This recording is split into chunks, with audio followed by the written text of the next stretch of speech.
All right, so it's saying I'm live. Hi, Marty. Hey, Lee. I already said hi to Lynn, and I said hi to Hi.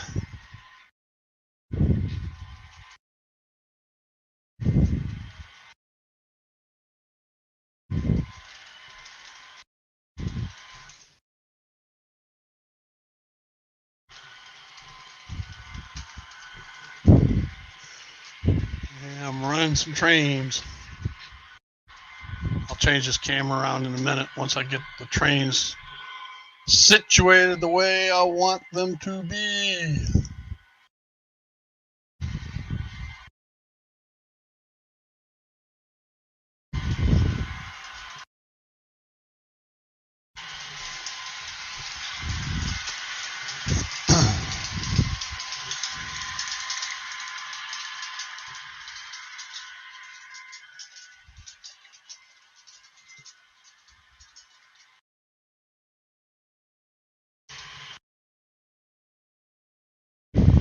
Did Nissy pop in? Hey, Nissy. Hey, John.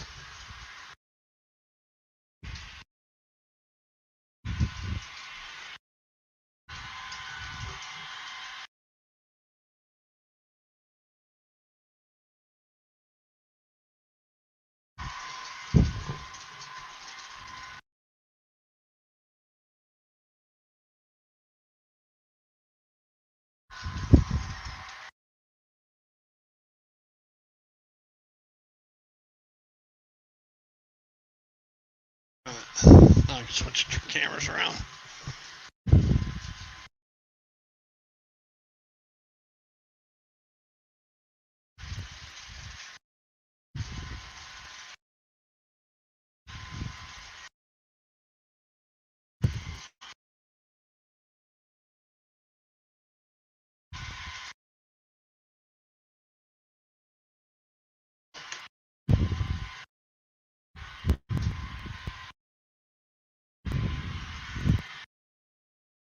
Alrighty then.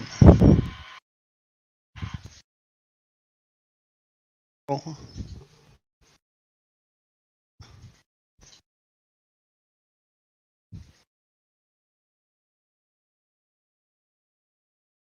that's what I did.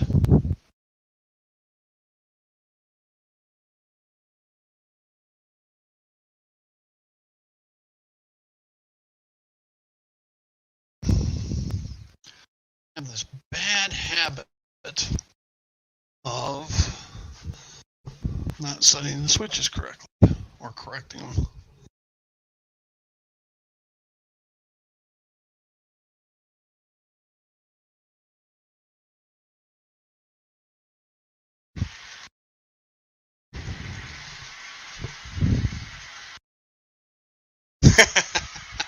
Yeah, I'm working on that one.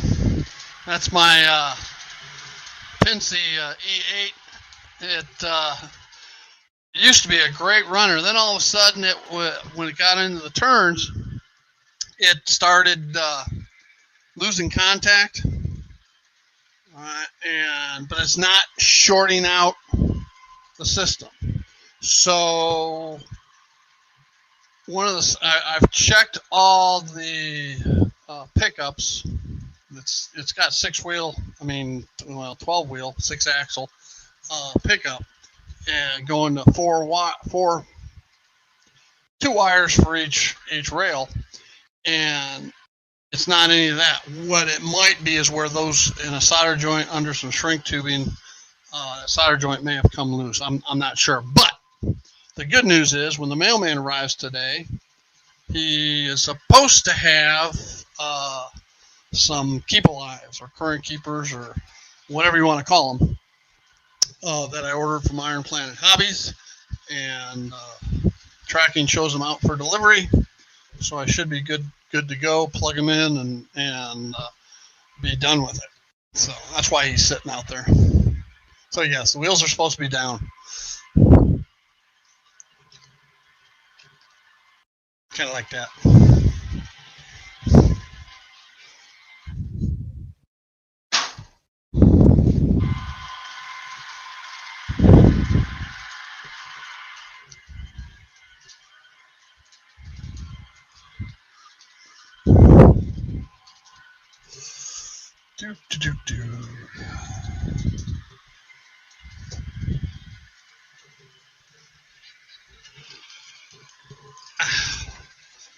So, where's one of these that's got my picture in it? Let's go to this one.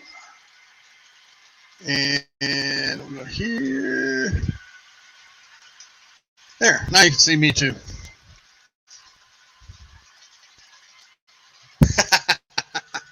Nah, I'll fix it, but he's got to give me the parts to fix it with.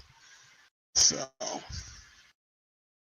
it's been acting up like that for about a month, and I finally had enough of it and went ahead and ordered the parts because I currently only have a keep alive or stay alive, a current keeper, power pack, whatever you want to call them, in one engine.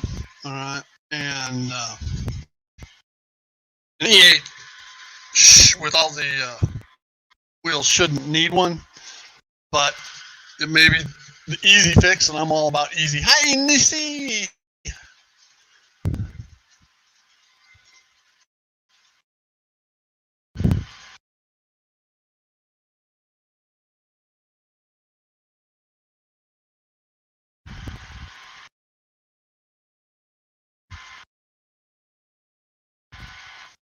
So I put out another tip of the day today. If anybody hasn't read it,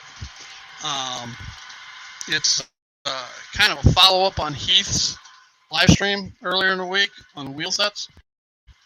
I'm trying to explain the science, and I'll tell you what, I went through 10 different reiterations, and it's still too confusing and not very well presented. So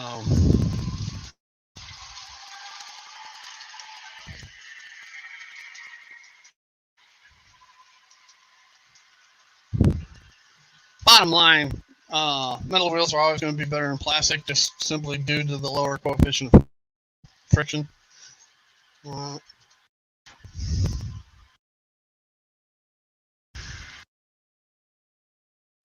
And any added weight gain to make it go down a slope, you lose going up a slope, and actually you lose more than you gain because of the coefficient of friction.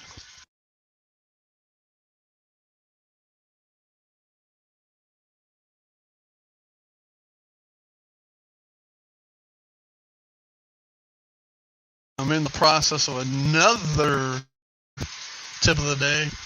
I've got it all filmed. I just got to edit it on magnets again.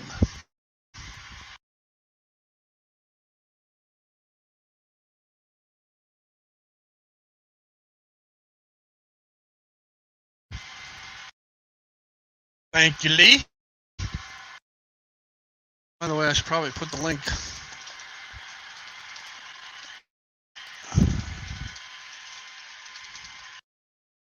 Anybody wants to come up?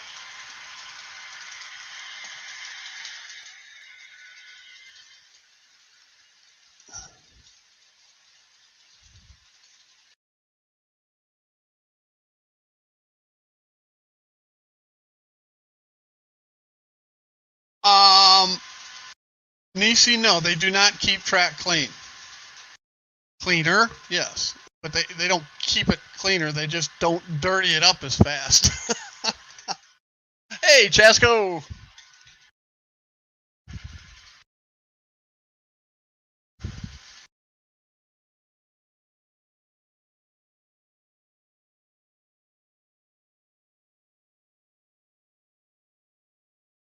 Yeah, as long as it's apples to apples, Lynn, and that's what Heath was trying to do. You know, he had his control box car and then two others, and it was fine right up until the point where you add weight, because now you're not apples to apples anymore. So,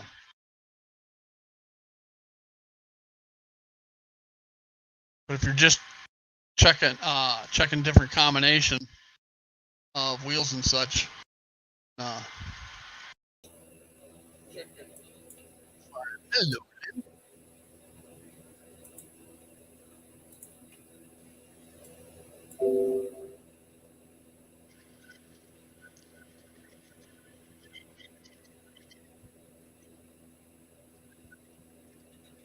In JMRI scripting, no, I cannot hide. I mean, here's why. All right.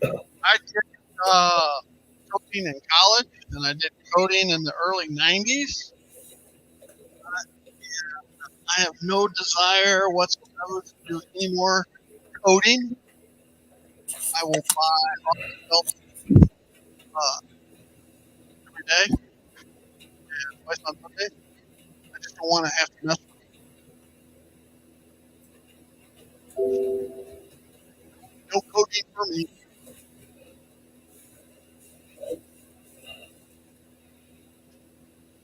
So, can you hear me okay? Scripting, same thing in my mind.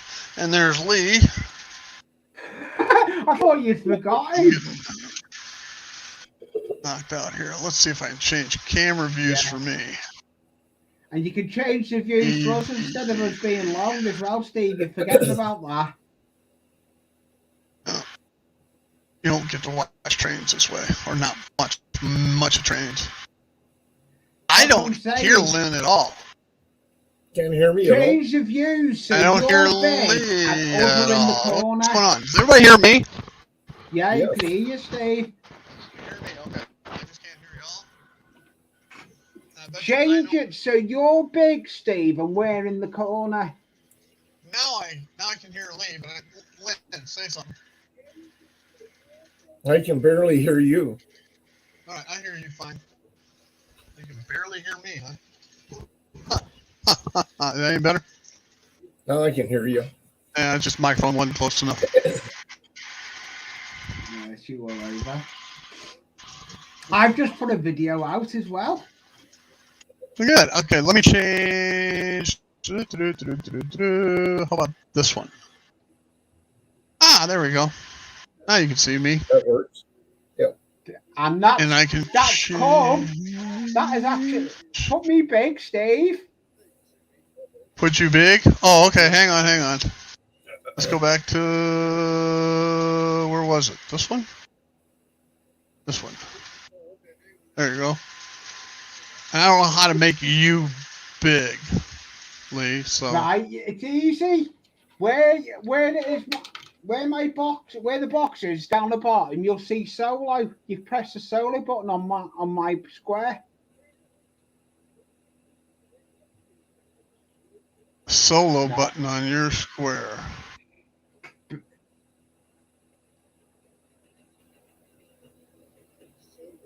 You can next to me, you'll see. So you can just give me big screen. Sure I can. Like that? Yeah. And that come today from Nathan. Yeah. Yeah, because he showed it on your Sunday live stream. Yeah. Or you showed the video of it or something.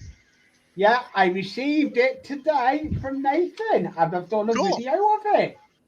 All right. It's mechanical. It actually winds up. I'm made up with it. I give him a good mention. I was quite happy with it.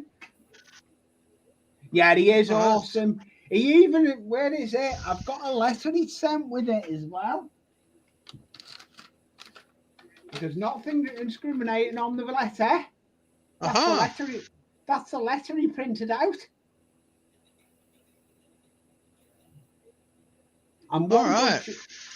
Very nice. I've even got a sticker off him. I made cool. Up. I knew I was getting it. I've got a mail call coming out. Yeah, well, I've actually done trailer videos on my channel now as well. I've got a mail call coming out because I got two already, and I got the one coming today. But anyway, you need to take me off big, Steve. I don't want to be on big for the whole show. Oh. It's not the Lee. It's not the Lee show. I got my Christmas winnings from Vinny on Wednesday. Oh, cool. And he had some stickers. I won some paint. Uh, I'm busy weathering and the then low. I also won an Athearn Southern Pacific -944 CW. Nice. I'm busy weathering the low cut. Flat And backer built on he Sunday. included a Bachmann 2-function decoder with it. So plugged it in, and I've got it sitting over there.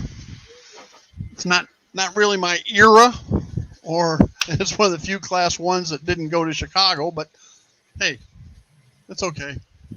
That looks well,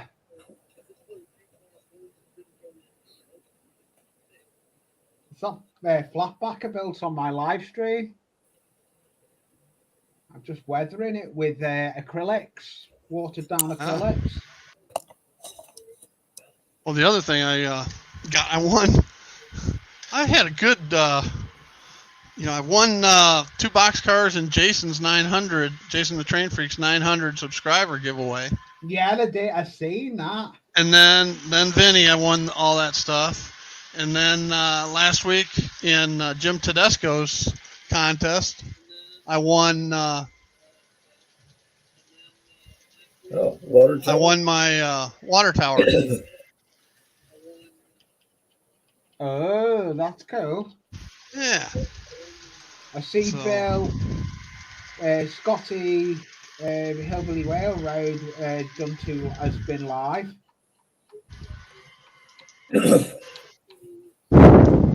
Jason, I was just talking about you. Yeah. You usually speak about him, and within 2 minutes, he turns up. Yeah, really.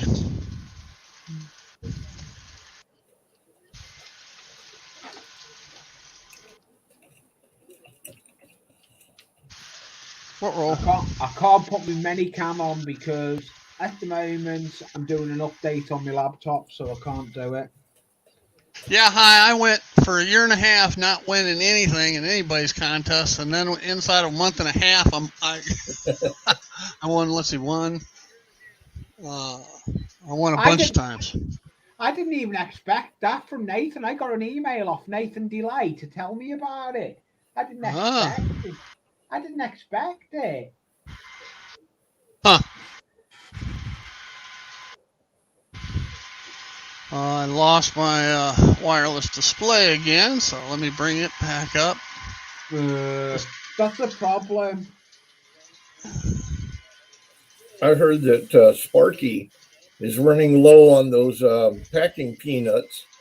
Yeah, I did hear all my that. stuff. I'm thinking about making a care package for him and filling it up with all the styrofoam peanuts and stuff like that. But I figured by the time it got to him, going to that he'll have his stock replenished. Yeah. Well, I think that everybody that goes to Strasbourg should take Sparky a box of peanuts. That would be good. Yeah. Yeah, that would be good. He'd appreciate that.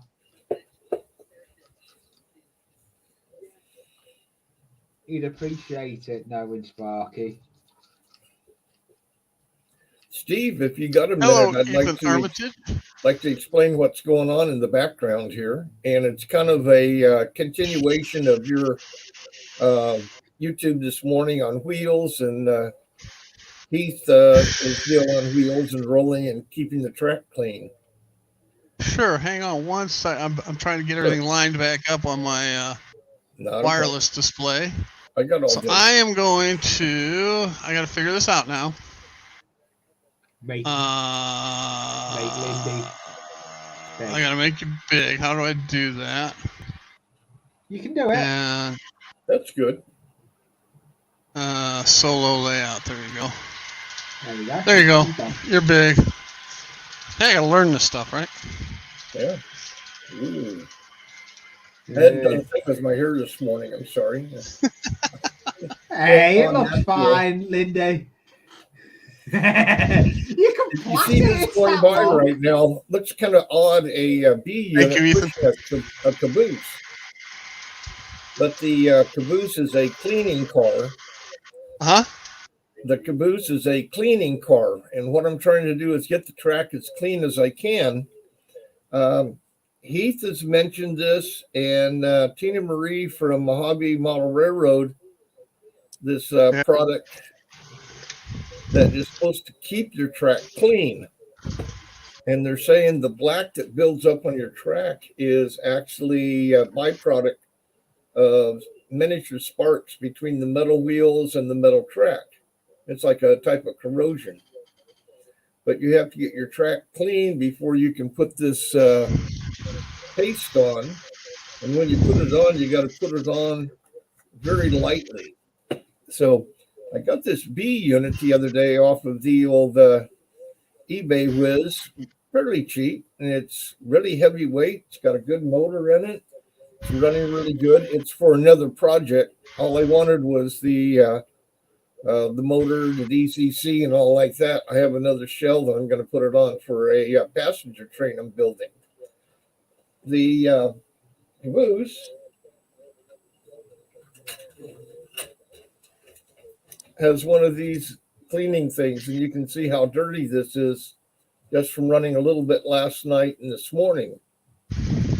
My long-term plan is, once that's done, take that off the track.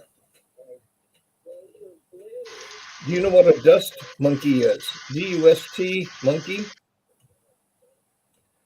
That's one of these little gadgets. Okay. Oh, yeah, they have seen them.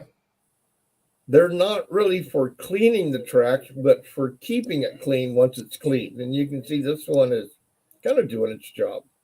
Right. But I'm thinking about taking the paste, putting it on the dust monkey. Once I get the track really good clean, I need to change the, what I did with it, the little pad on the cleaning piece. And then I'm going to put the paste on the monkey and run it around.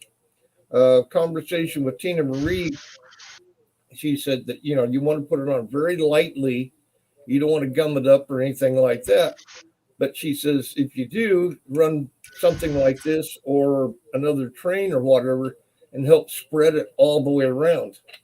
Now, I don't have quite the layout you have or some of the others, but I've got 3 tracks going almost all the way around on this, plus the 2 to 3 tracks. Part of this up here is 3, and at one place, 4 tracks. So I don't know what that comes out in mileage, but there's a lot of track cleaning. And there is some places like behind the mountain in the back corner back there, a little hard to reach. So I'm hoping this works. If not, I'll be cleaning it anyways. So anyway, that's what I wanted to share with you. Yeah, the NOx ID, a lot of people are swearing by it. Yeah, my concern is every product I've seen like that over the years is detrimental to traction tires. If you're not running traction tires on any locomotives, there's no issues. All right, no traction tires. Before somebody jumps on that bandwagon, they just need to understand that if they got traction tires, they better get some extras if they're going to use that stuff. Yeah. Well, because 2-26, what the heck's brand name? Hang on a second. It's something similar type situation. It's CRC 2-26. Mm-hmm. It's the same type of thing. It's a conductive lube or grease, whatever you want to classify it as. And I tell you what, the trains run great after you put that on. But again, it tears apart traction tires. I use this stuff, and the same thing. This will eat up traction tires. But then I don't run any trains with traction tires, so that's not a problem for me. Yeah, I would say I've got none of my trains. I've got traction tires at all. I'm looking around here. Somebody literally gave this to me the other day, and I thought, oh, okay, I might convert it, baptize it, and turn it into a DCC. And then I started looking at it, and it's got traction tires. So, really, what brand is that? It's an old Atlas. Really? Oh, that looks nice. I didn't know Atlas used traction tires even back in the day. So it's made in Austria. Yeah. Well, you'd be surprised. Back in the 60s and even into the 70s, that Eastern European and European actually was cheaper than Asia. You had not only does it use traction tires, but now I know why I got it for free. This will be really hard to see, but the tires are gone. It'd be like driving your car on the rims. Huh. So I have some diesel engine wheels. I don't know if I can swap them out or not. It's not that big. It's not like I have a minute, Steve. But yeah, all of these chemicals and stuff for cleaning your track will tear up traction tires. But then I don't have traction tires on my trains except for this one, and it's sitting on the counter. So anyway, that's what I wanted to share with you. That's what I'm up to. Yeah, NOx ID. I know a lot of people are using it now. And the best thing for cleaning your track are handy wipes. And handy wipes. Huh. Go to places like Dollar Tree and Dollar General and 99-cent store. And you can get a pack of these. I don't know where my pack is, but a whole bunch of them for $1 or less, where if you go even to Walmart or someplace like that, they're going to charge you $5 or $6 for a pack. So handy wipes are off-brand. Yeah. Are they actual handy wipes, or are they off-brand? I think these are handy wipes, but I've had them for about 5 years, and I don't even know where the package is. I just take out a bunch of these, throw them in my bag when I go to train shows. We run them to clean the track, and then they go in the trash, and that's that. So, because you don't use the whole thing, you just cut a narrow strip so you can see how much. This is just part of one sheet, but the stuff lasts quite a while. There's my tip for the day. All right, carry on. There you go.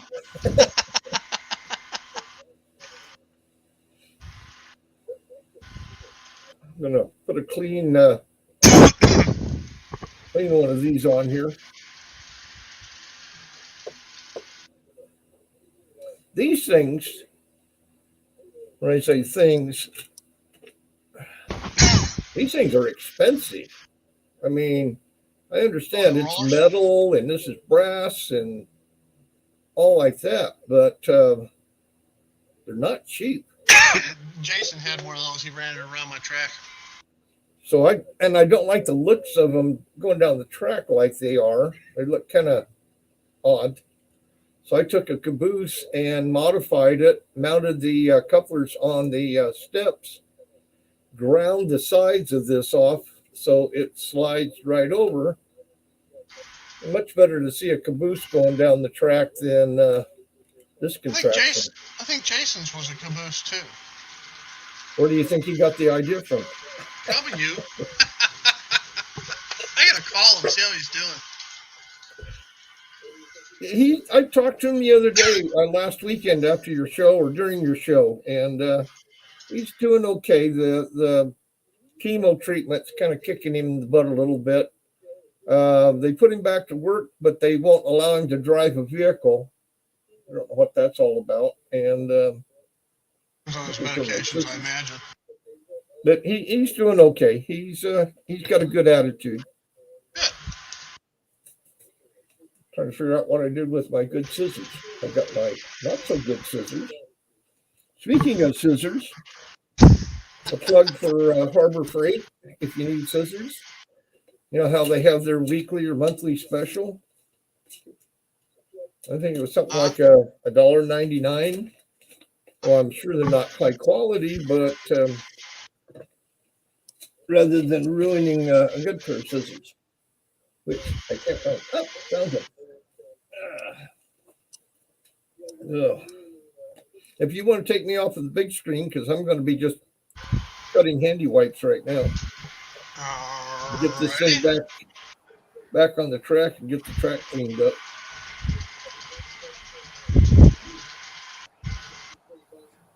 He's got to remember how to do it. That's going to be the challenge for him.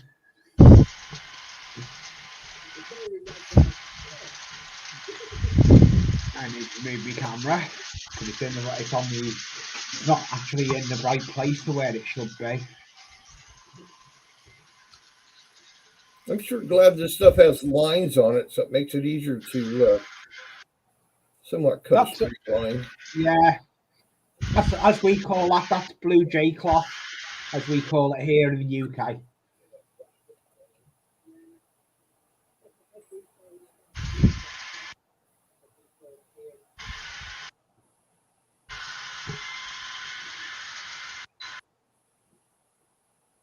It makes brilliant stuff for cleaning your track.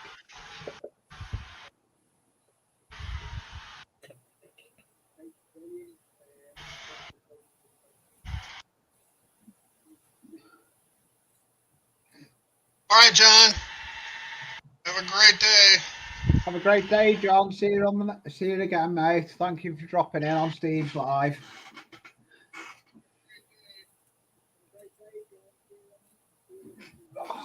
I need to. It's because the actual camera is in the wrong place where I'm sitting, because it's actually not where it should be. It's for when it's usually working on the workbench.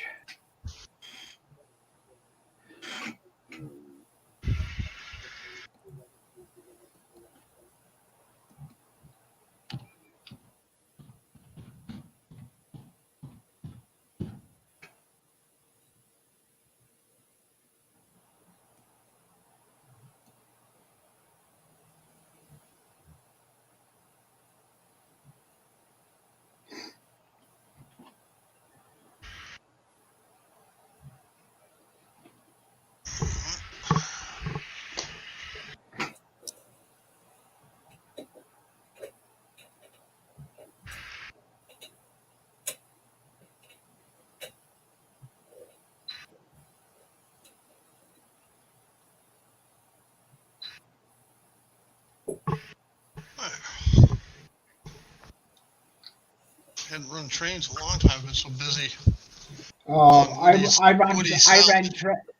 I ran trains yesterday. I ended up having a complete derailment. I had to clean track early this morning.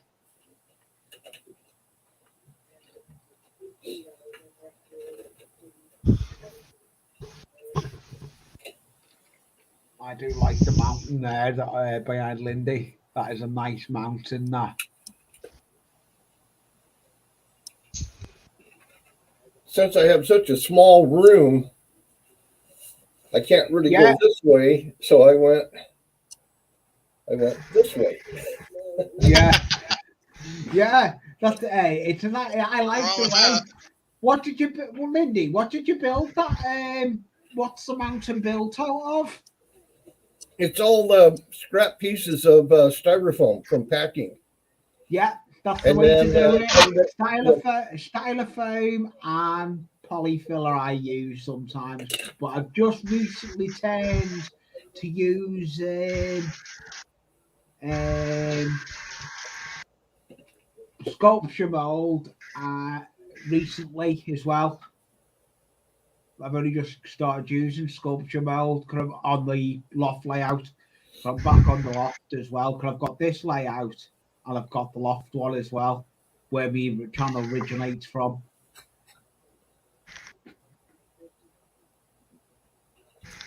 Yeah, I started out and it was just going to be up to right about this level. And my wife was still teaching at the time, and she came home from work, and she goes, "Thought you were going to build a mountain." So the next day she came home, and it was up to here. As you do. As you do.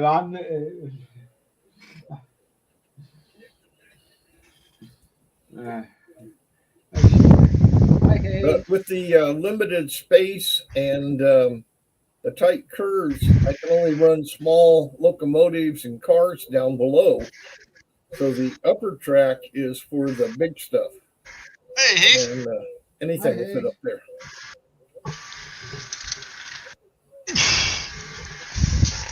Good morning, Heath. I can't see the chat, so I have to switch back and forth on the screens.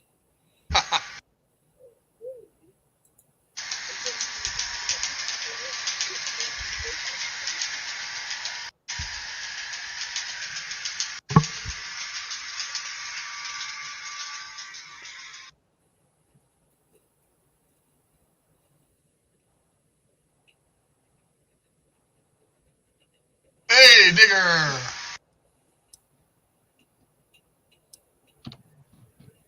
I know, isn't this great shirt? I call this the that is the Blaine Heath live stream. Yeah, it is. It's the Blaine Heath. I don't know if you've had a chance to see the tip of the day. But I tried to explain the science behind wheel sets. I've got a load of wheels I need to clean. I keep putting them up. They're underneath me. I've got a load of Mark II carriages I need to clean. And I keep saying, I'll clean them. And I do something else on the workbench. They need to be done before Sunday. Heath, you missed out on my explanation of what's going on behind me here. The one car is running a rail cleaner, and then I have a dust monkey on another caboose using the sealant stuff. And we were discussing the pros and cons. One of the cons, if you have trains with traction tires, which I don't, this stuff might eat them up or will eat them up. But I'm hoping a combination of cleaning and putting this stuff down will keep the track from getting as dirty as it has in the past. So, Heath, you at lunch or home for the day, or just screwing around at work?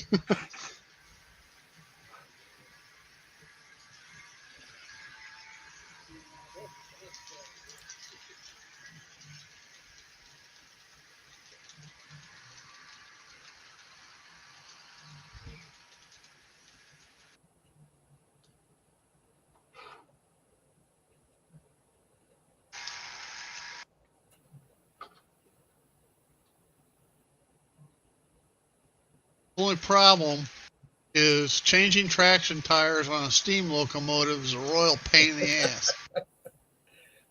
Yeah. Screwing around at work. I used to do that. Now I don't have to.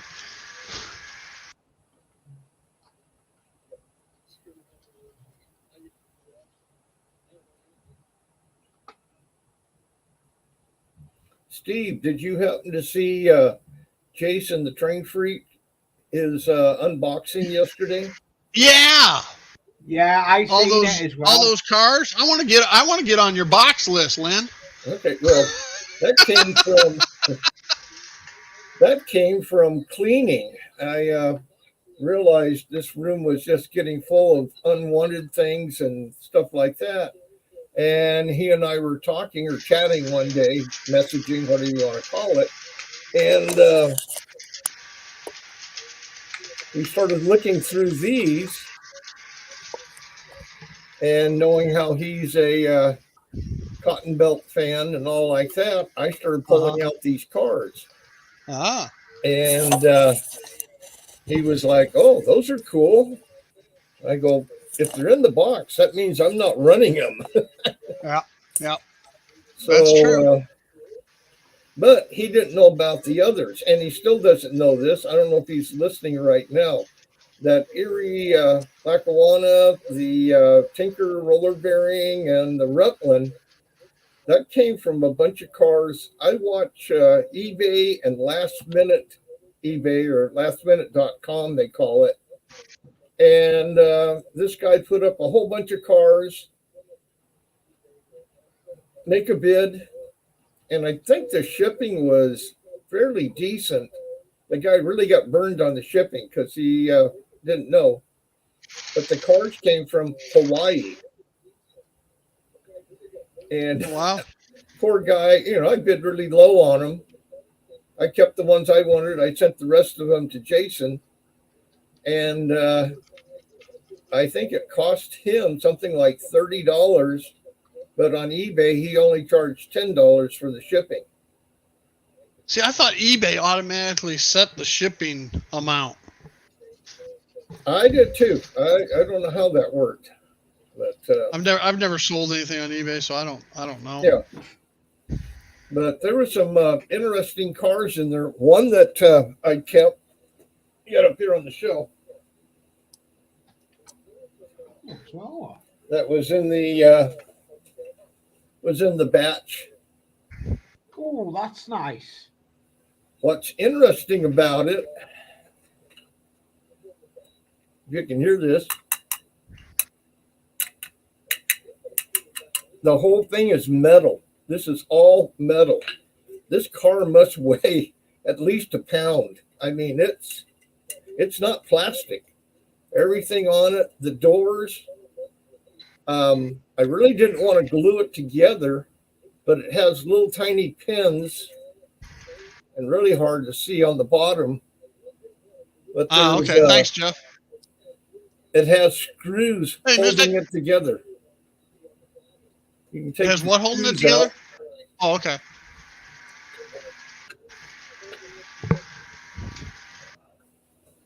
Anyways, carry on. Oh, there's nothing to carry on. We're just chatting away. Yeah, and everybody wants to talk about. I'm working on the workbench. I've just weathered this black car. And all it is acrylics, watered down, burnt umber acrylics with water. It works wonders. That's your planking on your center depressed flat car, Lee? Yeah, that's the planking I done on Sunday's live stream, yeah. It looks well. I made up with how that flat car turned out. It turned out quite good.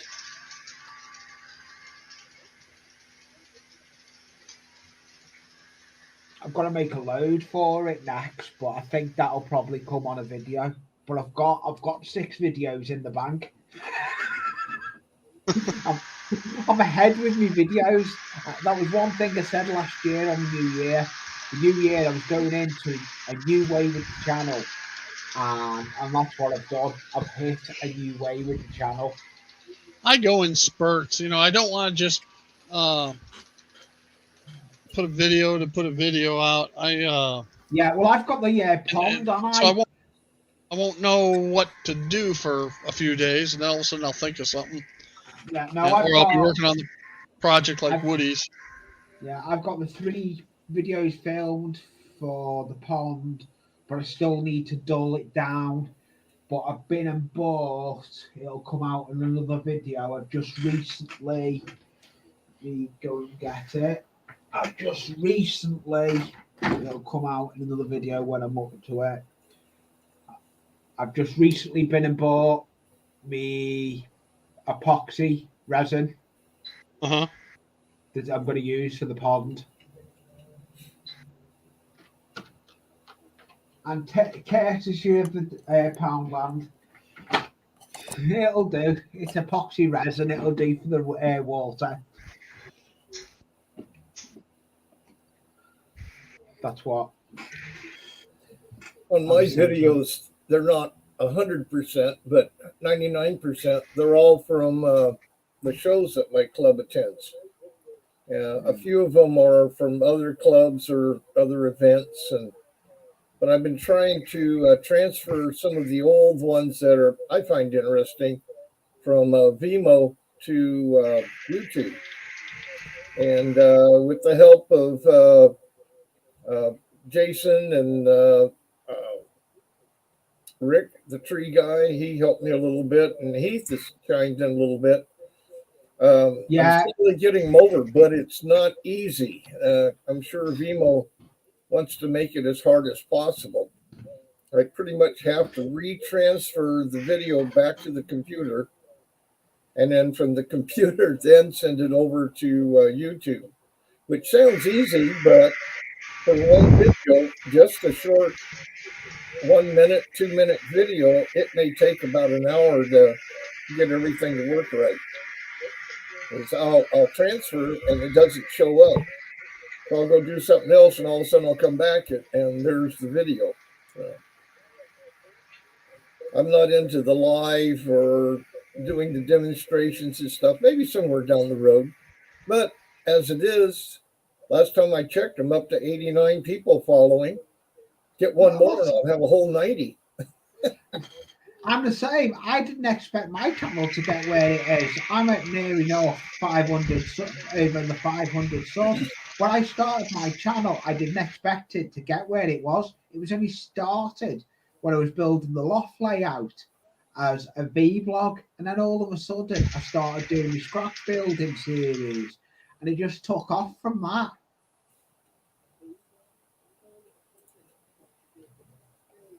Yeah, Lee, if you're working that resin, as Digger said, it goes off in a few minutes. In other words, it starts to harden.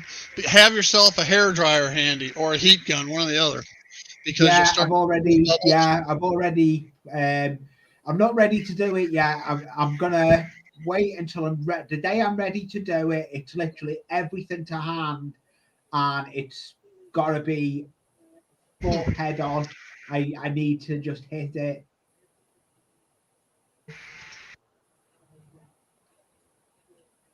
I just need to hit it, and I'll have to hit it hard, and it'll have to be literally one full day on it, and I can't mess around. It needs to be done.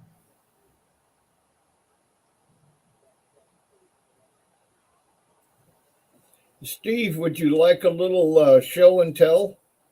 Sure. Okay. I don't have any format for the show. I showed this on a few Facebook pages, like Roy's from Panama, and he saw it on there. I don't usually spend a lot of money on trains.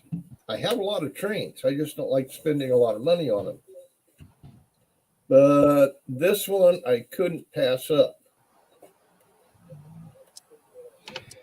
Ooh, what is that? Ooh, it's Santa Fe. Is that a Dash 9? That is a SD70M. Oh, okay. All right. I was going to say if that was a Dash 9, an Athearn Dash 9, I'd trade you shells. Except is that a Genesis? Yes. You wouldn't want to trade. Mine's ready to run. But Steve, there's more to it. A company called Green Steam. It's an online company. Has upgraded them with the Tsunami Sound, DCC, and operating ditch lights.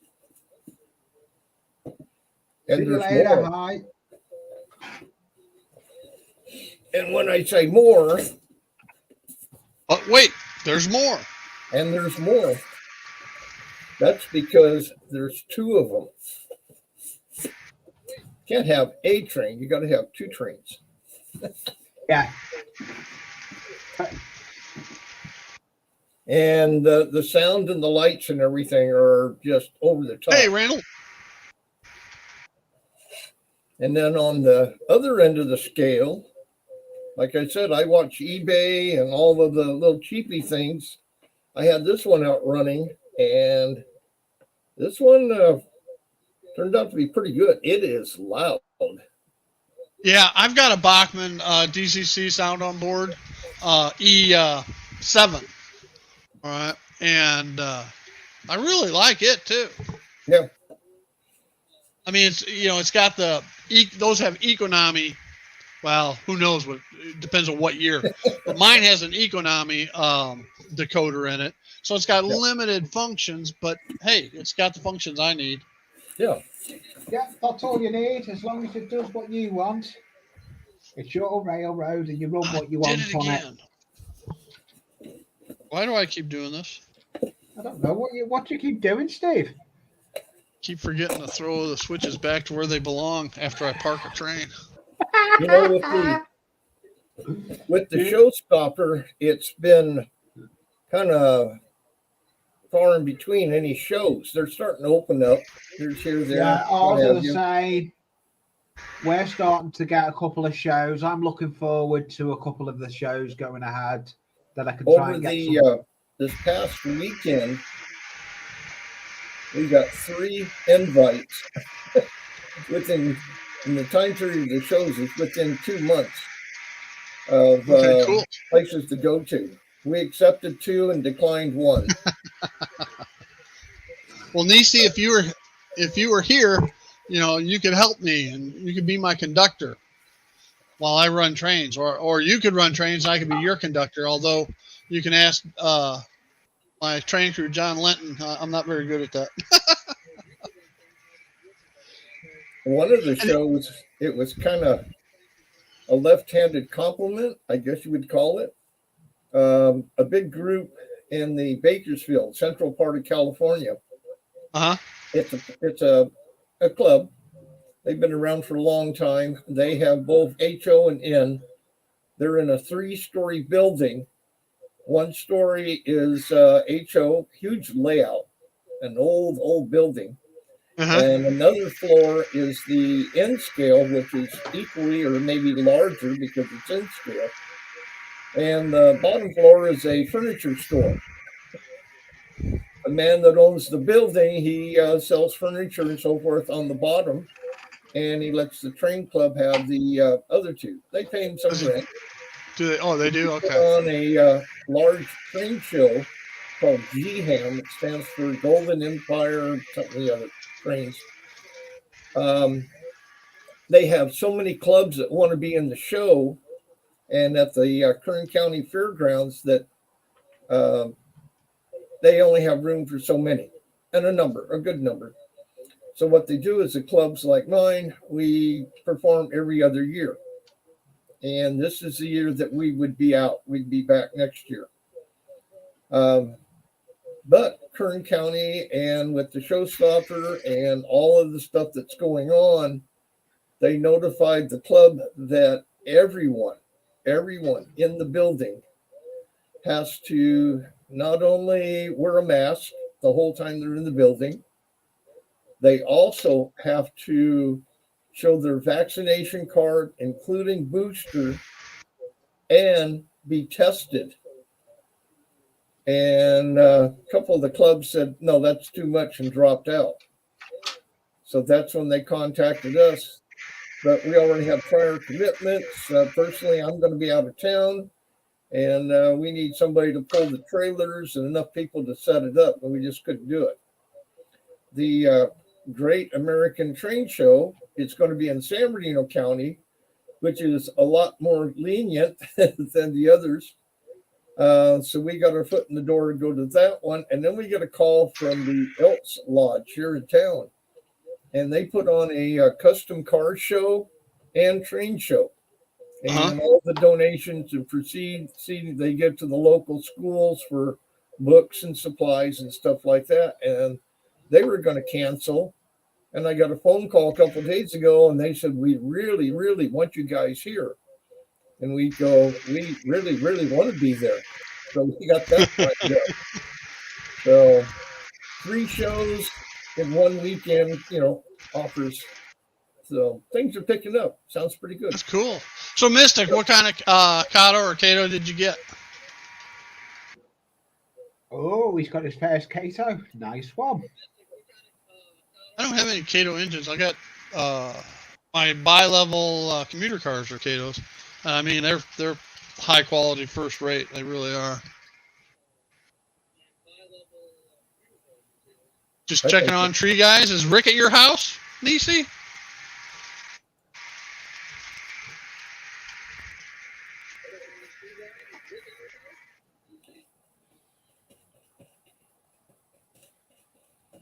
Southern SD9. Cool.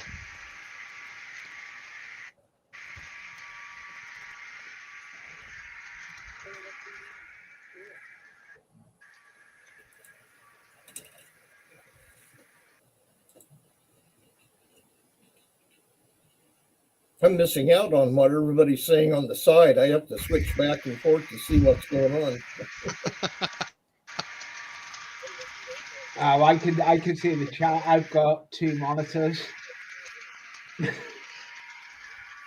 I've got a Rapido E8 or E9 pre-ordered, but hell, they haven't even. Their pre-orders are still open, so they haven't even started making them yet. And I've had it pre-ordered for a year. Has anybody else ordered something from Walthers that they say is going to be here at a certain period of time, and it's never anywhere near that time?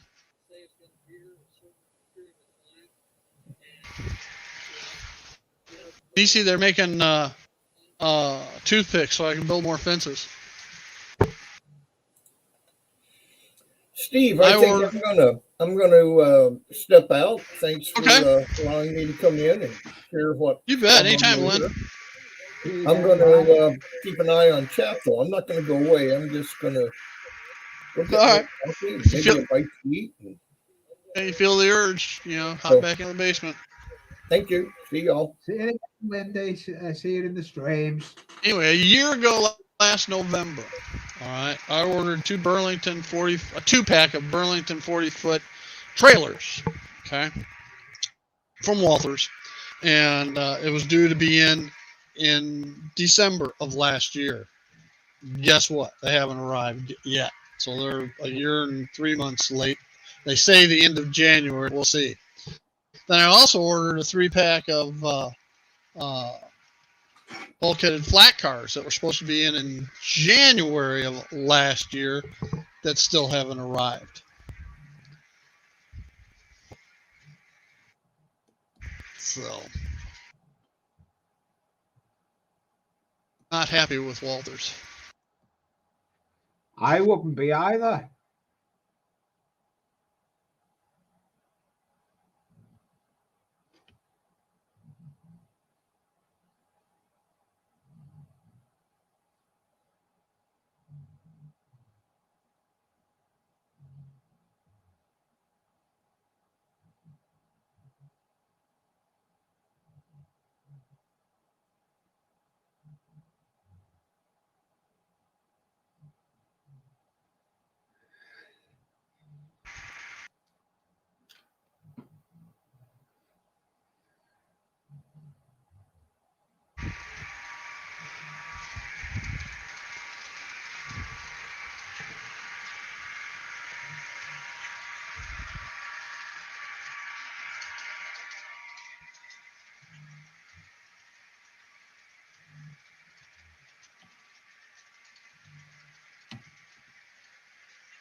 Okay, Heath.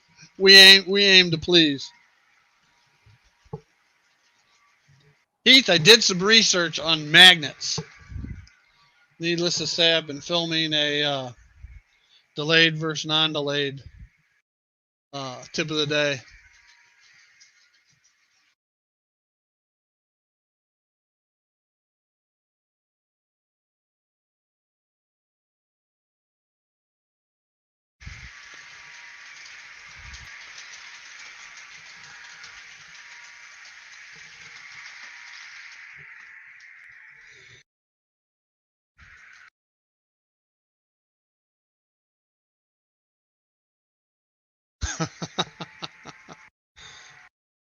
Or they can repel as well, Missy.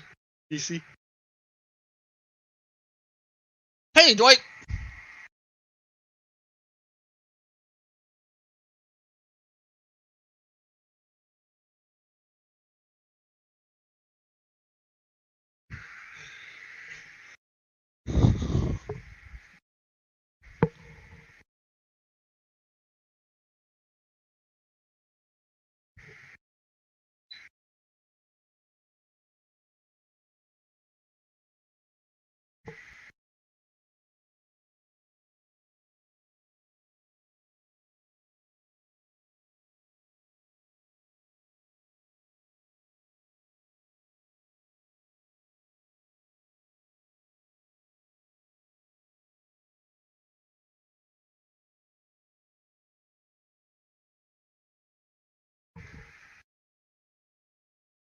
All right, now I got them all parked.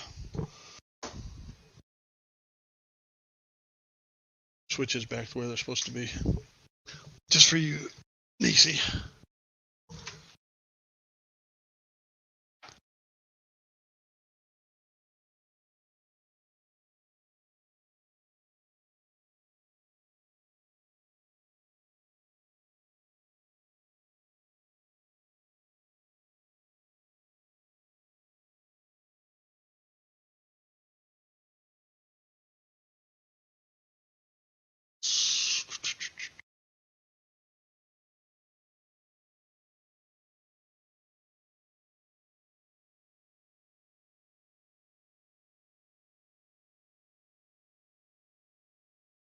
What's going on the... Oh! My Pensy E8. I've got it apart. It is running sporadically around curves. I've checked the solder joints for the wiring to the trucks themselves, cleaned the bearings and pickup strips, all that to no avail. It does not short out anything. Okay? So yet the power, the lighting also goes out, which means it's power. The problem is between the rail and the decoder. Okay? Where I think that actual, when in doubt, go faster. Where I think the actual issue is where the wires come up from the trucks. They come to a three-way solder joint underneath some shrink tubing, and either the engineer side or the brakeman side, one or the other of those three ways, probably has a bad solder joint. So I can either take that all apart, or I have never put a keep alive, stay alive, power pack, whatever you want to call it, capacitor pack, in one of these. And so I did some research and found out how easy this particular Digitrax decoder is to put a power pack in. So utilizing your discount code, Heath, at Iron Planet Hobbies, I think the power packs are normally like $31 plus tax plus shipping somewhere. Ended up getting, with your discount, basically 2 for the price of 1 if I ordered anywhere else. So I ordered a couple of those. USPS says that they are out for delivery.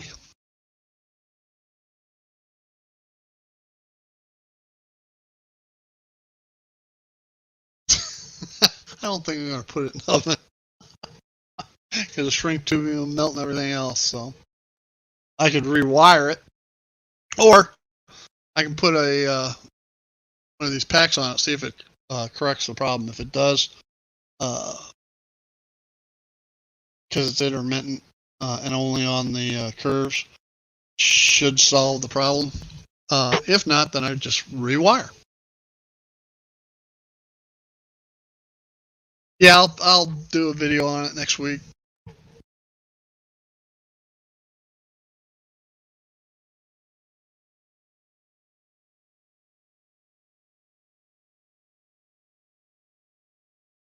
Yeah, I've been fortunate enough. I mean, my soldering skills may not be the best. I mean, at least they don't look the best. Had very few failed. So.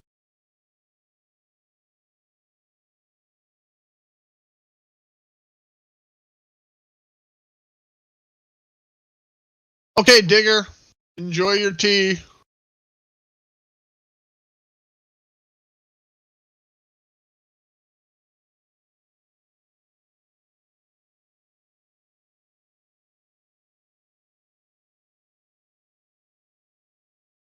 So Heath, you want to know what I found out about magnets? I'm going to wait for the tip of the day.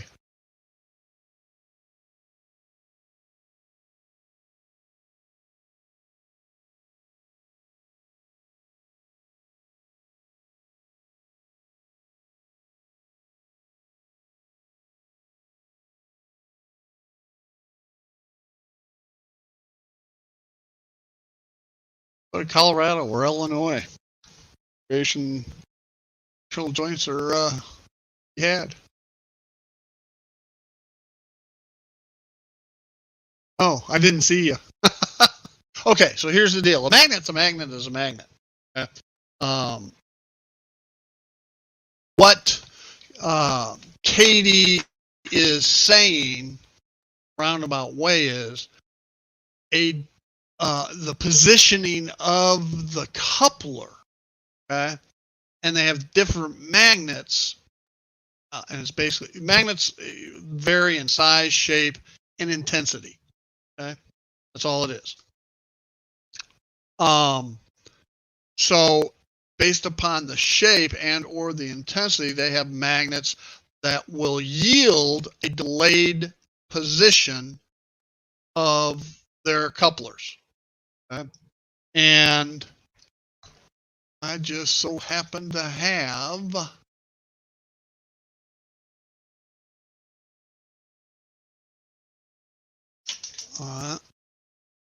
there's a positioning of the couplers.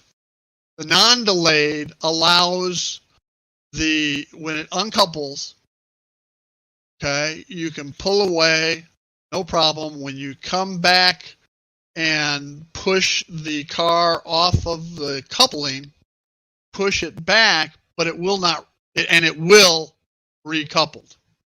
Okay? In the delay position, you push the car off of the magnet and it will not recouple because it's thrown the trip pins further, opening the knuckle further into a push position where it will not recouple until you pull away from it again off of the magnet and then back up and it'll recouple. Right? In chat, Steve. Mean by that, Lee. See in the basement. I don't know what you mean by in chat, Steve.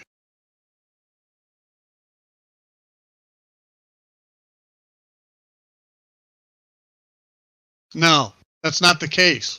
Not necessarily the case. It might be, but it's not necessarily the case. You know, we originally got on this subject, Heath, when you and I started talking about neodymium, and when I asked you if you were using neodymium magnets on your time saver. And you know, to me, magnet is a magnet. Well, I have the same magnets, okay, mounted two different ways to yield a delayed versus non-delayed. Okay. And I could, and my tip of the day is going to show that. When I used a single bar neodymium magnet in the above the ties in the center of the track, it wouldn't work because it wasn't wide enough to pull the trip pins to the side. If I use two of those neodymium bar magnets, now granted, this is for HO, N scale would be different. Okay. But when I use two side by side, it opened them up, the trip pins up far enough to be in the non-delayed position. And when I separated the two, putting them underneath the rail, centering them underneath the rails, it pulled the knuckles, the trip pins further out, opening up the knuckles further into the delayed position. In the KD case, if you look at their above track magnets, The 312 is non-delayed, and the 321 is the delayed. Okay, the delayed is slightly wider than the non-delayed.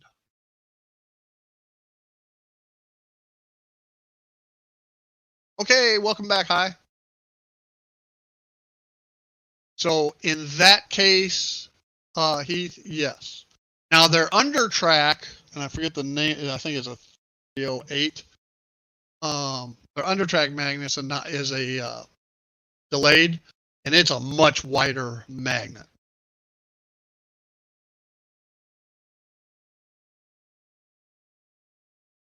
Makes sense?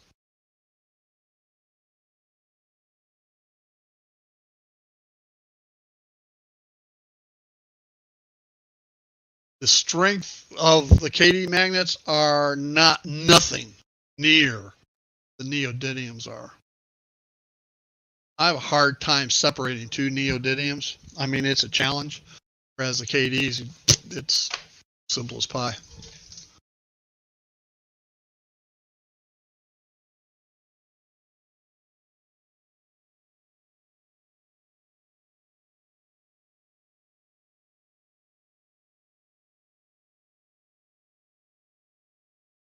Anyway, I got all the video shot for the tip of the day. I'll probably edit tomorrow and have it out Sunday or Monday.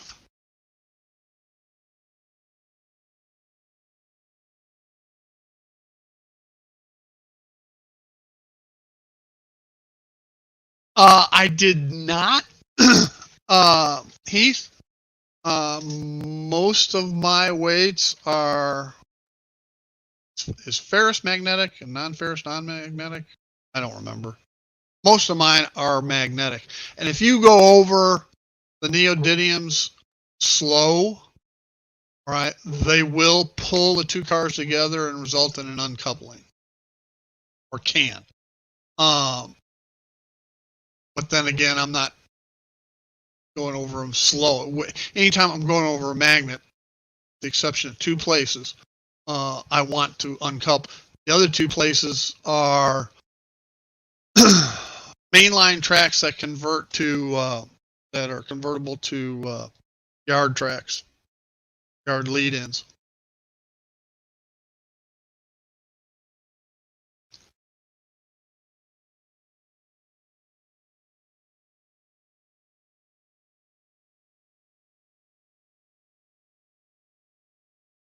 I didn't have to actual testing because I already know.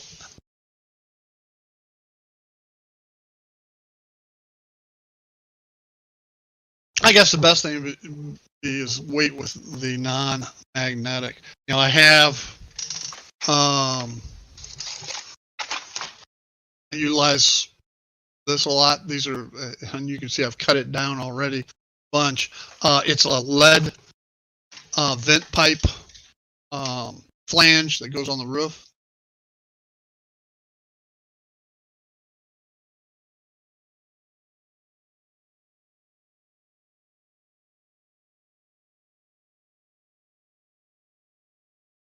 Yeah, it's better for them to come off from the magnets than break. And I originally started with these neodymium batteries to hold magnetic sections of the layout in place, removable stuff. But holding, like parking lot for the meatpacking plant has a removable section, and it's held in place by neodymium batteries. Who let them dogs out? Lynn. I know, keep my day job. Oops, I don't have a day job, so I get to sing.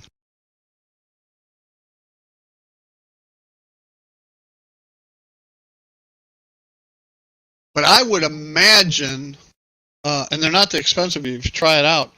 If you just get, you know, a 12-pack or whatever of the neodymium bar magnets, and put one underneath the track, beneath a section of track, and see if that works. One does not work for HO because it's too thin, but I would think one And they make them. They make the neodymiums in little circles as well. That's what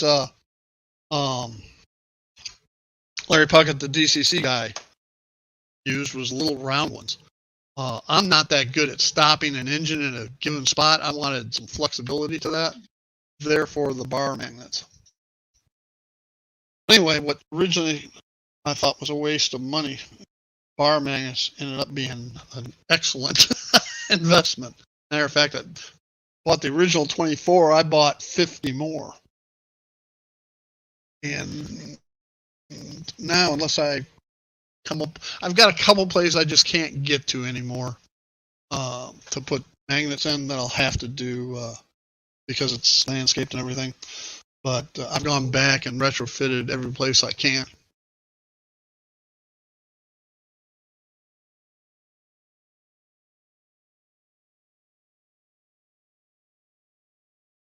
How do you use them for scenery? Hold buildings or something in place?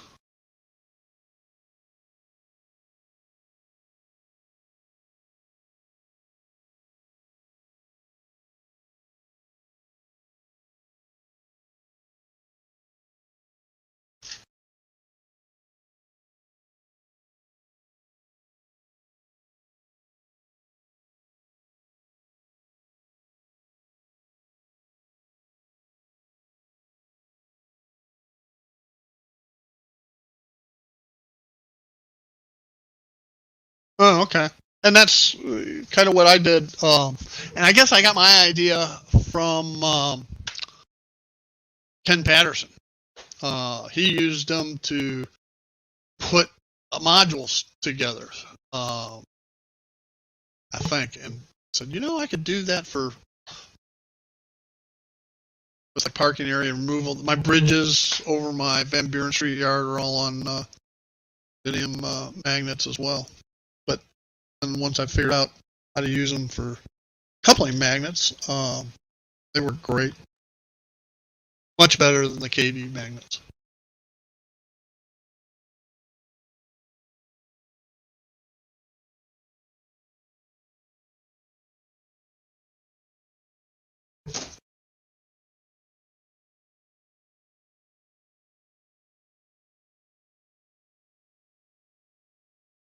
In case you didn't figure it out Monday or Tuesday night when you were doing the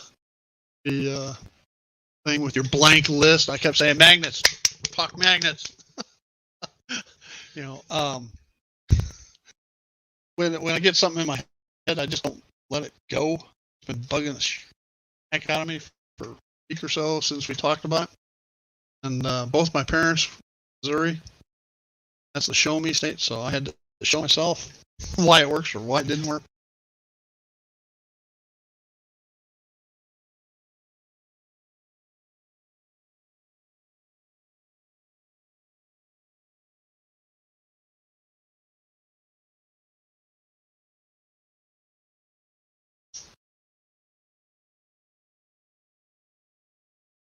Welcome back, Lynn. It's quick.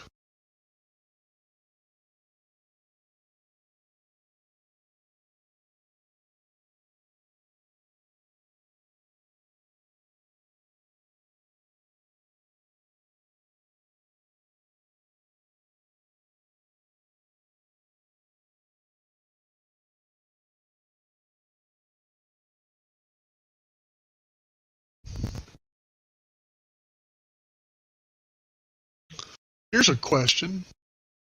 Dog really needed to go, so it's quick. Here's a question. I have this new locomotive I have. One I won the contest. Runs great forward, but acts like it's spinning in reverse. Check the gears on it. Seem to be okay. All right, let me fire it up.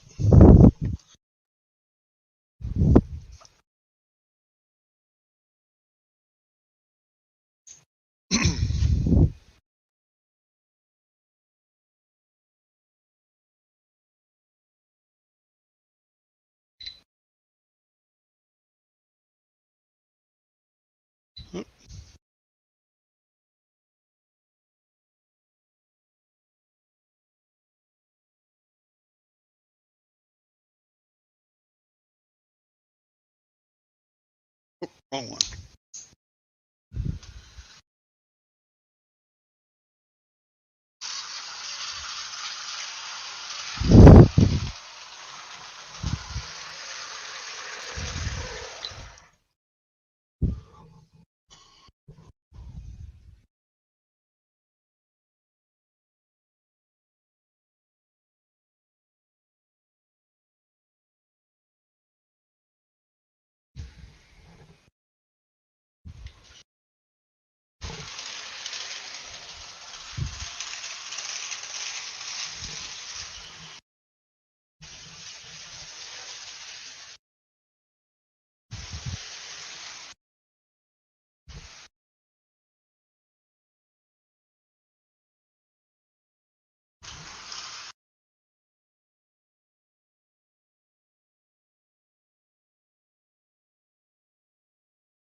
Huh.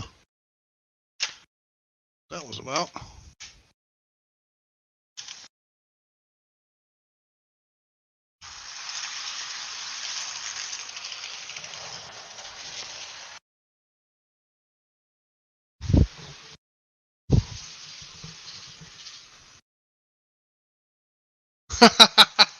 No, I'll fix it if there's anything wrong with it. I mean, it runs fine going forward. I may add some weight to it because there's really no weight other than the frame, and there's one strip between the fuel tanks.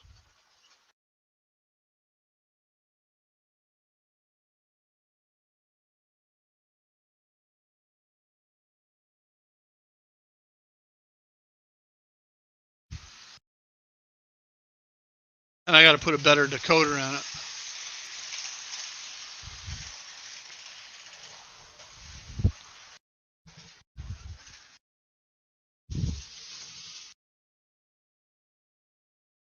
Switch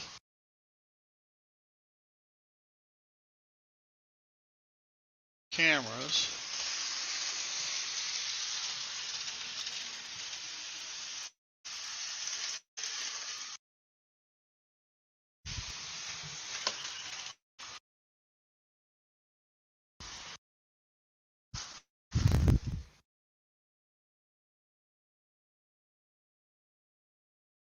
Put a better decoder and put one of the two keep lives that I have.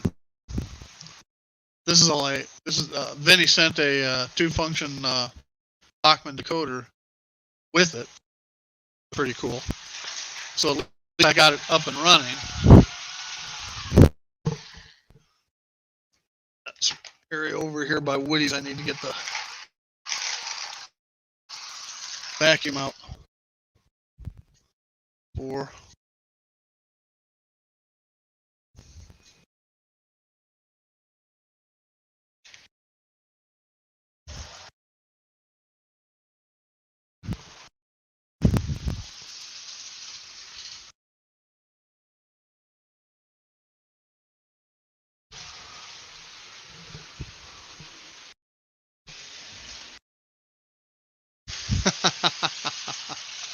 Well,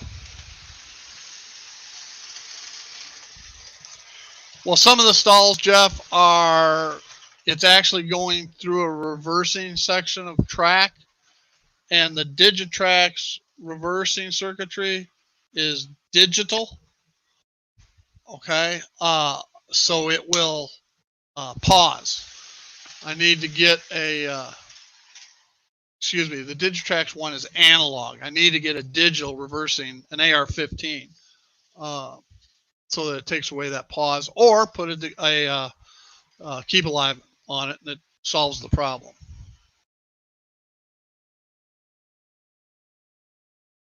Yeah, I don't think it's a Bachmann decoder because I can hear the. You can see how it's running forward, and it's fine forward actually.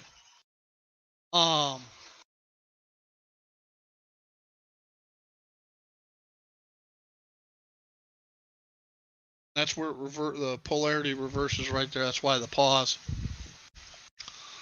The other point's right there. But when it comes back around, I'll put it in reverse and you'll see what I'm talking about.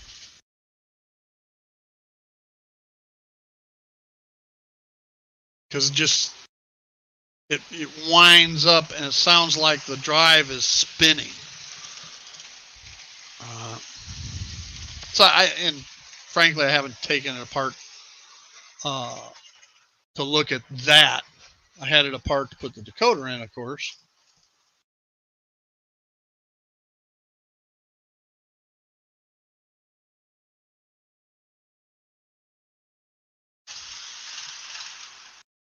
I'll turn it around, run it reverse.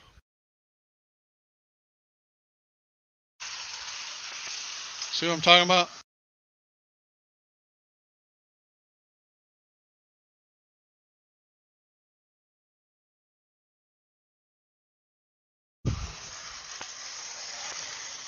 And I'm wondering if weight will if it's spinning it may just be spinning the wheels and not the drive mechanism. I can't tell.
Yeah, Lynn, that's what it sounded like to me.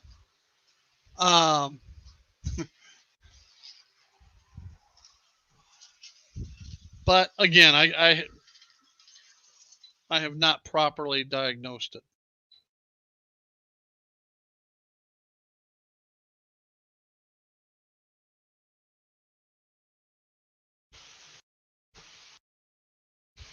I mean, it's a nice engine, and for a ready to roll, I mean, it's excellent detail for a ready to roll. Far superior than the old blue boxes.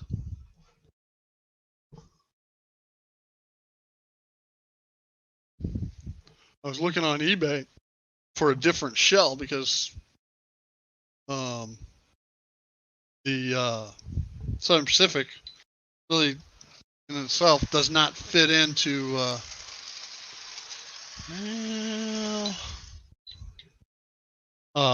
to a Chicago themed layout. Oh, I threw the wrong one.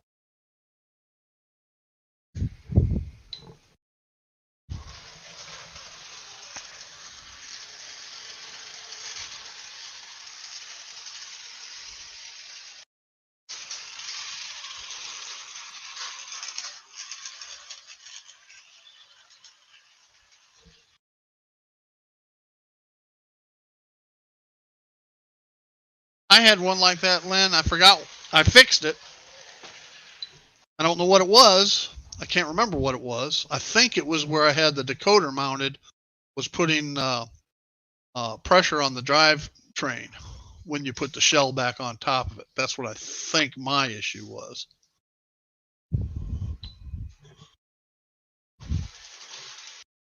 And it was on either GP35 or SD45.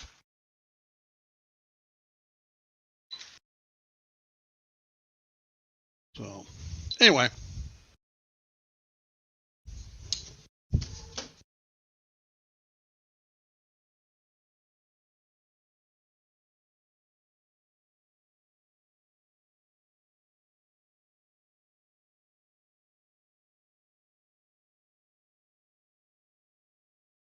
I thought you're always inside the box. That your train room's a box.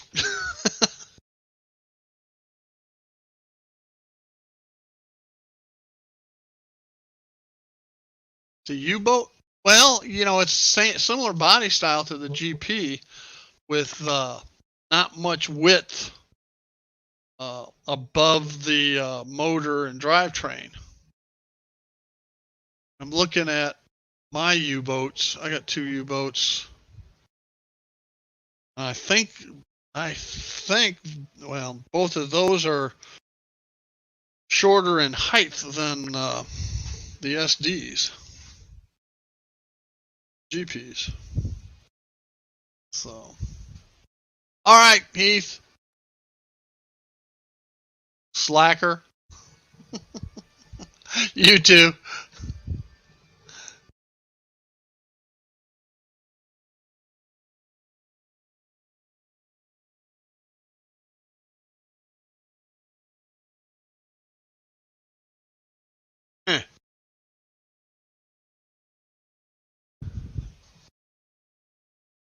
But you lift it slightly and it runs.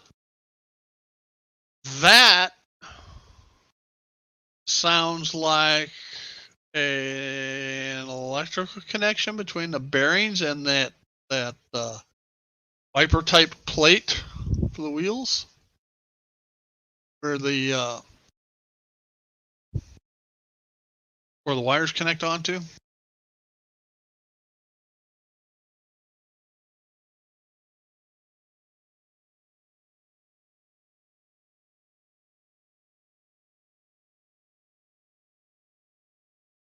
Oh, then is it tripping? Do you have circuit breakers on your layout? If you do, is it tripping the breaker?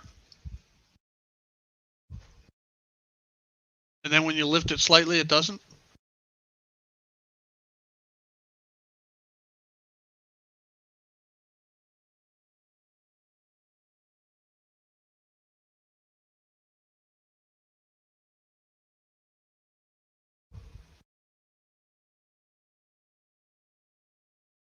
The reason I'm asking that, off of the trucks, you got the 2 metal bands, one on each side the wires connect to, and they flare out and then come up. And if the wrong one touches against the frame, it'll create a short, therefore not run. Same thing when it turns. Clearance on those. I have ended up. No, it's not. Okay. Something in the drivetrain running.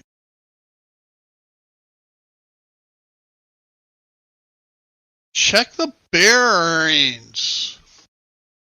Okay, because if the bearings fall out of the square in that plate, the axle can shift and then the gears can lock up.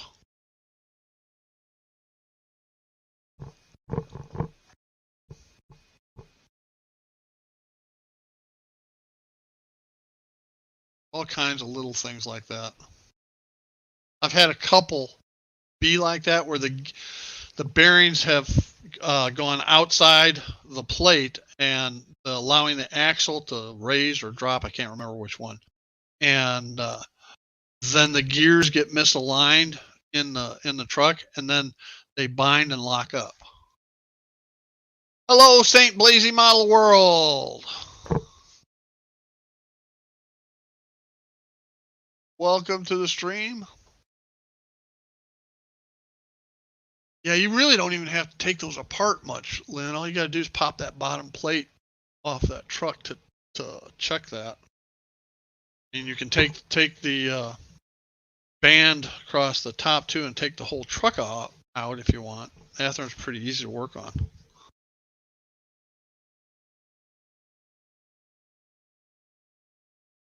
I know that Southern Pacific -9 that I just had running. You can tell the difference between that and a Genesis, all right, because it's got real long dog bones. It's not even a shaft, grooved shaft. It's a dog bone.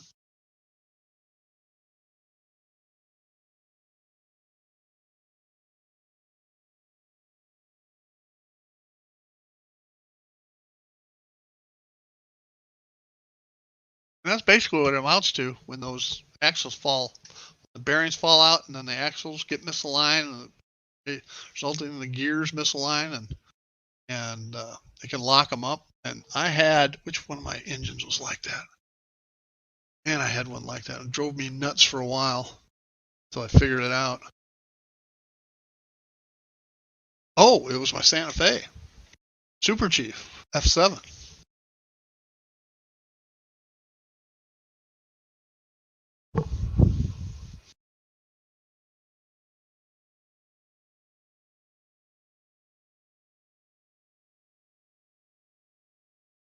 So mailman come, I'd pop that current keeper, keep alive, stay alive, power pack, whatever you want to call it, into E8, see if it fixes it. That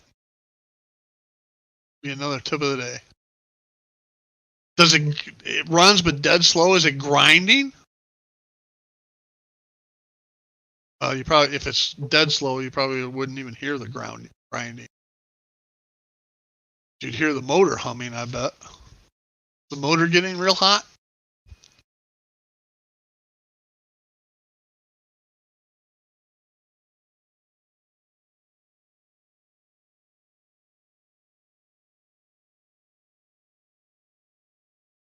Grind. And dead slow, yeah. But I bet you that motor's getting hot. That's the other thing. You know, if you're cranking up the... Well, geez, look at it, Lynn.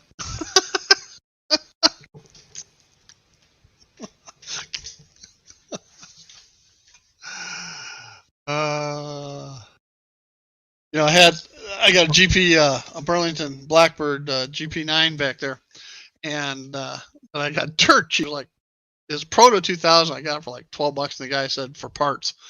And when I got it, I couldn't see it on the pictures. When I got it, the shell down by the running boards was melted from the motor overheating. That's the one I had the bearing issue with. Now that you mention it, except it's a Proto, but Protos and Atherns are almost identical. And that, you know, it would grind and dirt's you know, dead slow, and that's the one. And melted, the motor got so hot it melted the just barely. I mean, if I pull it out, I'll pull it out.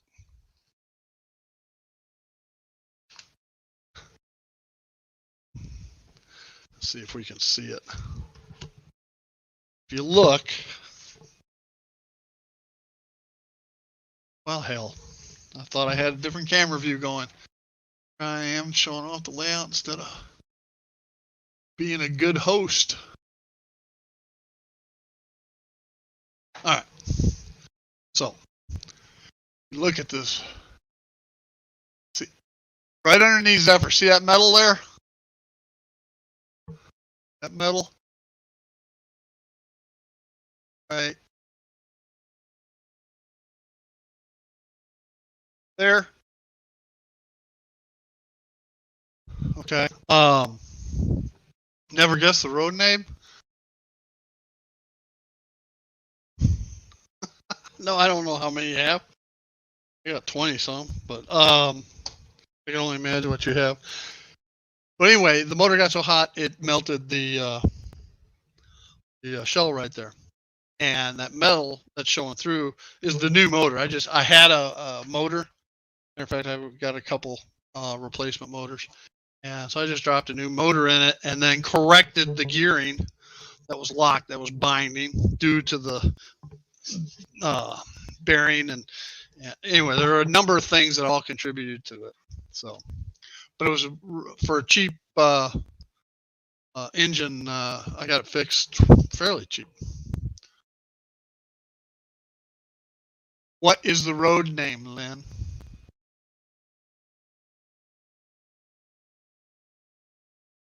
Kaiser Steel.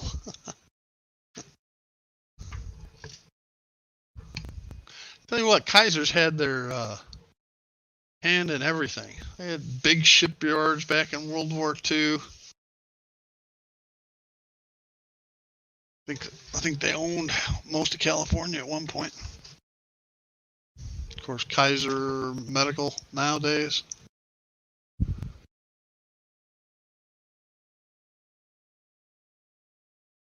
Anyway, pull that one out and wind it up and see if that motor heats up.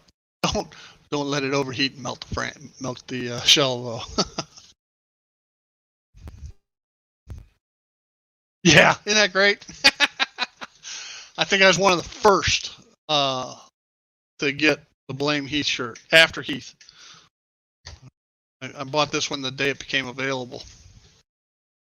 And for those that don't know the history of this live stream, Heath actually had Hanging with Heath on Friday afternoons, and I was kind of his Ed McMahon to Johnny Carson type situation. And then when he went back to work, the slot opened up, and I waited a few weeks thinking somebody might take the slot, but nobody did. So I said, okay, I'll start it.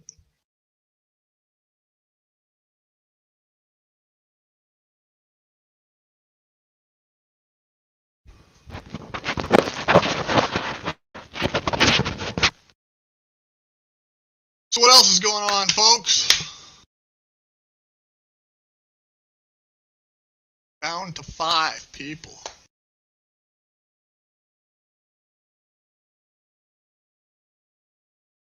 I saw him wearing a shirt in his mail call, but it wasn't somebody else.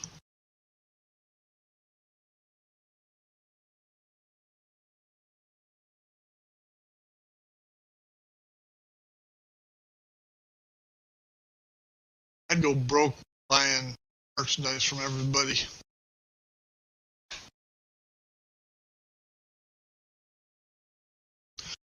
Well, I guess I'm going to wrap this up, folks.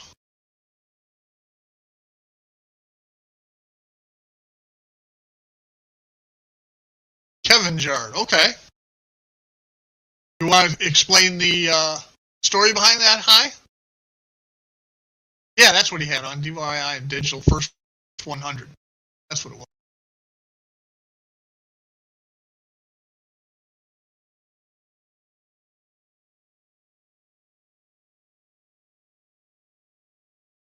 Yeah, Charlie's probably my top 5. Charlie Bishop, Chadwick Railroad, or whatever it is. I really enjoy his stuff. Next time you see him, tell him so. Learned a lot from him. Plus, he's just so entertaining, and sense of humor is fantastic.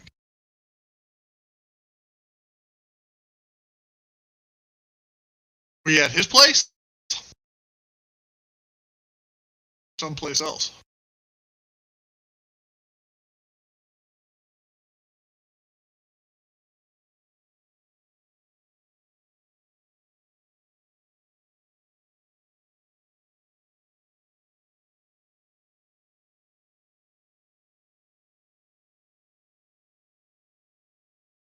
Ah, okay, Hi.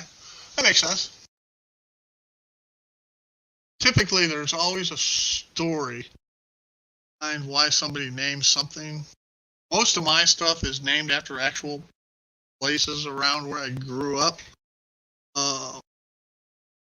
Now, Woody's over there, the auto salvage yard. The reason it's named Woody's is because those are the signs I could find. Nothing having a salvage yard, I spent a lot of time at the junkyards my teenage years to buy parts for my car. So that's why I have a junkyard on the lot. But the name Woody's came from signage I could find on the internet.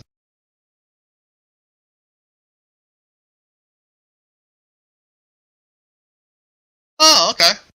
All right, cool. Yeah, our train shows have been going here in Florida. I guess they started back up last March-ish, March or April. So, been to 3 or 4 since then.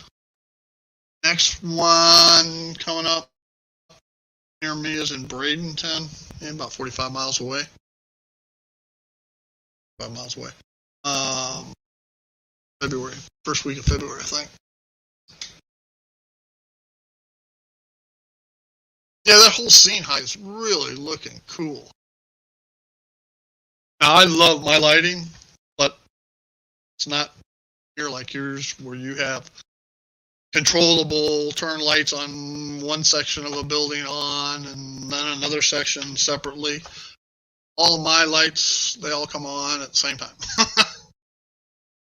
I do have a couple welding things. I have a top of the finery has a flame light burning off the excess gas, and then the fractionation tower has a blinking red light on it. Everything else is on or off, one or the other. Hey, Manny. Starting to wrap things up, Manny.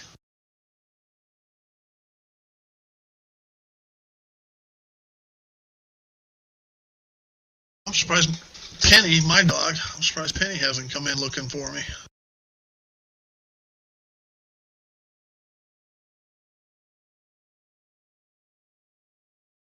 Here's a cool story. Manny, either where he lives or where he lived, about a mile away from where I grew up. You were over in Westmont, correct, Manny? I was just 2 blocks across the line into Downers Grove.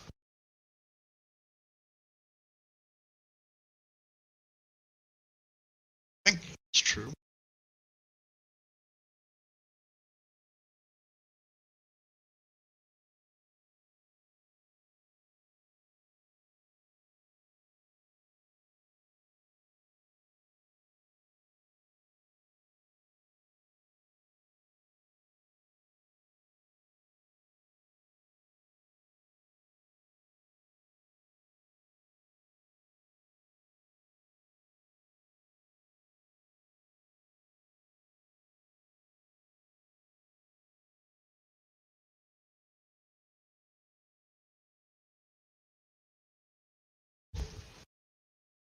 Yep. Okay. I thought my memory was serving me. It's been a year since we've had that conversation, Manny. And at my age, you never know whether you dreamed it or you remember it. Used to love as a little kid. We didn't know what rail fanning was back in the '60s. You know, just go down to the train station and watch train. Hey, Steve. Afternoon here, but yeah. Okay. Good morning to you. And of course, I used to go primarily to the Fairview Street station, but a lot of times to Westmont. And, you know, that 3-line mainline racetrack of the Burlington, there's always trains going by. You know, if it's not a commuter train, it's a fast freight, local freight, Zephyr, North Coast Limited, Limited, or the Empire Builder back in the day.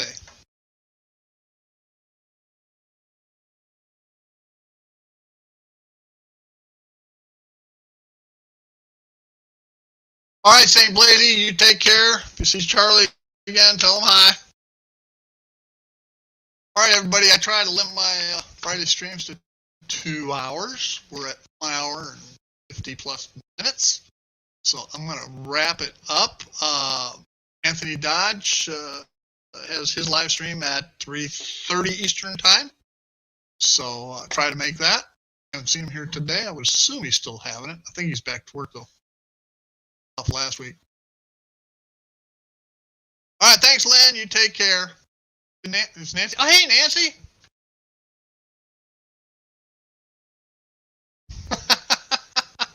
Take the big stick to Len. He always needs to be beat up on.